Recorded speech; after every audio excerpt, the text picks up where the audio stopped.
ಎಲ್ಲರಿಗೂ ನಮಸ್ಕಾರ. ಕನ್ನಡ ಮಾಣಿಕ್ಯ ಯೂಟ್ಯೂಬ್ ಚಾನಲ್ಗೆ ಸ್ವಾಗತ. ದಂತಕಥೆಯ ಇವತ್ತಿನ ಸಂಚಿಕೆಯಲ್ಲಿ ಯಾವಾಗ ಒಂದು ಕಿಡಿಗೇಡಿಗಳ ಗುಂಪು ಡಾಕ್ಟರ್ ರಾಜ್ಕುಮಾರ್ ಅವರ ಮೇಲೆ ಆ್ಯಸಿಡ್ ದಾಳಿ ಮಾಡಬೇಕು ಅಂತ ಒಂದು ಪ್ರಯತ್ನ ಪಟ್ಟಿತ್ತು ಅನ್ನೋದನ್ನು ತಿಳಿದುಕೊಳ್ಳೋಣ. ಹಾಗೆಯೇ ಡಾಕ್ಟರ್ ರಾಜ್ಕುಮಾರ್ ಅವರು ಒಪ್ಪಿಕೊಂಡಂತಹ ಒಂದು ಐತಿಹಾಸಿಕ ಸಿನಿಮಾ ಯಾಕೆ ನಿಂತೋಯ್ತು ಅನ್ನೋದು ಕೂಡ ತಿಳ್ಕೊಳ್ಳೋಣ.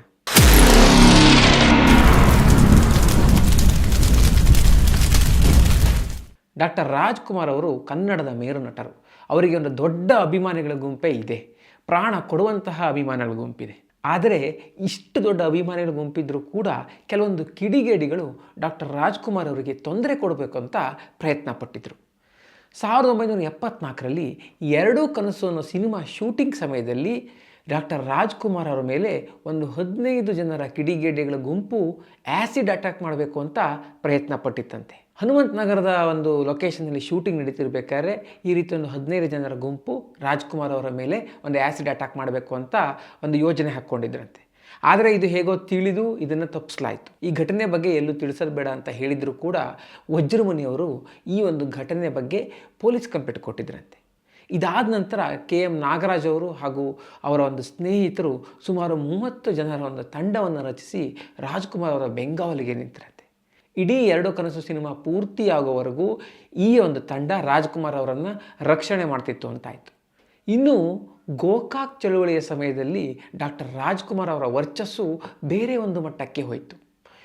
ಕೇವಲ ಒಂದು ಜನಪ್ರಿಯ ನಟರಾಗಿದ್ದ ರಾಜ್ಕುಮಾರ್ ಅವರು ಆಗ ಒಂದು ಜನನಾಯಕ ಆದರು. ಇಂಥ ಸಮಯದಲ್ಲಿ ಕೆಲವೊಂದು ಕನ್ನಡ ವಿರೋಧಿ ಗುಂಪವರು ರಾಜ್ಕುಮಾರ್ ಅವರ ಮೇಲೆ ಒಂದು ಹಲ್ಲೆ ಮಾಡಬೇಕು ಅಂತ ಯೋಜನೆ ಹಾಕ್ಕೊಂಡಿದ್ರು. ಯಾರಿಗೂ ಶೂಟಿಂಗ್ ಸಮಯದಲ್ಲಿ ಈ ರೀತಿ ಒಂದು ಹಲ್ಲೆ ಮಾಡಬೇಕು ಅಂತ ಪ್ರಯತ್ನ ಪಟ್ಟಿದ್ದರಂತೆ. ಆದರೆ ಅದೃಷ್ಟವಶಾತ್ ರಾಜ್ಕುಮಾರ್ ಅವರು ಆವಾಗ ಕೂಡ ಬಚಾವಾಗಿದ್ದರಂತೆ. ಇವೆಲ್ಲ ಕಿಡಿಗೇಡಿಗಳು ಡಾಕ್ಟರ್ ರಾಜ್ಕುಮಾರ್ ಅವರ ಮೇಲೆ ಒಂದು ಹಲ್ಲೆ ಮಾಡಬೇಕು ಅಂತ ಪ್ರಯತ್ನ ಪಟ್ಟಂತಹ ಘಟನೆಗಳು. ಈಗ ನಾವು ಡಾಕ್ಟರ್ ರಾಜ್ಕುಮಾರ್ ಅವರು ಯಾವ ರೀತಿಯ ಒಂದಷ್ಟು ಸಿನಿಮಾಗಳನ್ನು ಮಾಡಬೇಕು ಅಂತ ಆಸೆ ಪಟ್ಟಿದ್ರು, ಆದರೆ ದುರದೃಷ್ಟವಶಾತ್ ಆ ಸಿನಿಮಾಗಳು ಯಾಕೆ ಮಾಡಲಿಕ್ಕಾಗಿಲ್ಲ ಅನ್ನೋದನ್ನು ತಿಳ್ಕೊಳ್ಳೋಣ. ರಾಜ್ಕುಮಾರ್ ಅವರಿಗೆ ರಾಮಾಯಣ ಸಿನಿಮಾ ಮಾಡಬೇಕು ಅಂತ ತುಂಬ ಆಸೆ ಇತ್ತಂತೆ.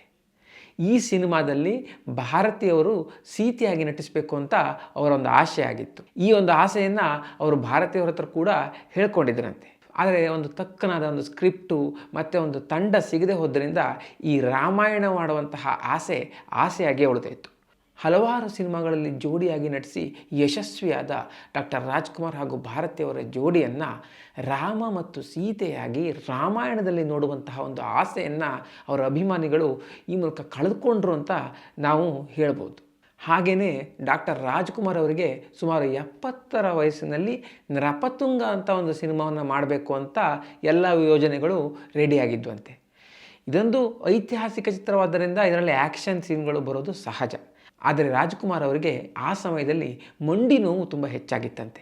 ಜೀವನ ಚೈತ್ರ ಸಿನಿಮಾ ಶೂಟಿಂಗ್ ಮಾಡಬೇಕಿದ್ರೆ ಈ ಮಂಡಿ ನೋವಿನಿಂದ ಅವರು ಸಾಕಷ್ಟು ಒಂದು ತೊಂದರೆಯನ್ನು ಅನುಭವಿಸಿದ್ರಂತೆ. ಯಾವಾಗಲೂ ಒಂಥರ ಸುಸ್ತಾದಾಗೆ ಕಾಣ್ತಿದ್ರಂತೆ. ಈ ರೀತಿ ಒಂದು ಆರೋಗ್ಯದ ಸಮಸ್ಯೆಯಿಂದ ಈ ನೃಪತುಂಗ ಅನ್ನೋ ಒಂದು ಐತಿಹಾಸಿಕ ಚಿತ್ರ ಸೆಟ್ಟೇ ಇರಲಿಲ್ಲ. ಡಾಕ್ಟರ್ ರಾಜ್ಕುಮಾರ್ ಅವರು ಸಿನಿಮಾ ಜೀವನದ ಒಂದು ಕೊನೆಯ ಹಂತದಲ್ಲಿ ಅವರನ್ನು ಒಂದು ಐತಿಹಾಸಿಕ ಚಿತ್ರದಲ್ಲಿ ನೋಡುವಂತಹ ಭಾಗ್ಯ ಅವರ ಅಭಿಮಾನಿಗಳಿಗೆ ಸಿಕ್ಕಲಿಲ್ಲ. ಸ್ನೇಹಿತರೆ, ಈ ವಿಡಿಯೋ ನಿಮ್ಗೆ ಇಷ್ಟ ಆಗಿದ್ದರೆ ತಪ್ಪದೇ ಶೇರ್ ಮಾಡಿ. ದಂತಕಥೆಯಲ್ಲಿ ಈ ರೀತಿಯ ಇನ್ನಷ್ಟು ಕುತೂಹಲಭರಿತವಾದ ವಿಶಿಷ್ಟವಾದ ವಿಷಯಗಳು ಬರಲಿಕ್ಕಿವೆ. ಇವುಗಳನ್ನು ಮಿಸ್ ಮಾಡ್ಕೋಬಾರ್ದು ಅಂತಿದ್ರೆ ನಮ್ಮ ಕನ್ನಡ ಮಾಣಿಕ್ಯ ಚಾನಲ್ಗೆ ತಪ್ಪದೇ ಸಬ್ಸ್ಕ್ರೈಬ್ ಮಾಡಿ.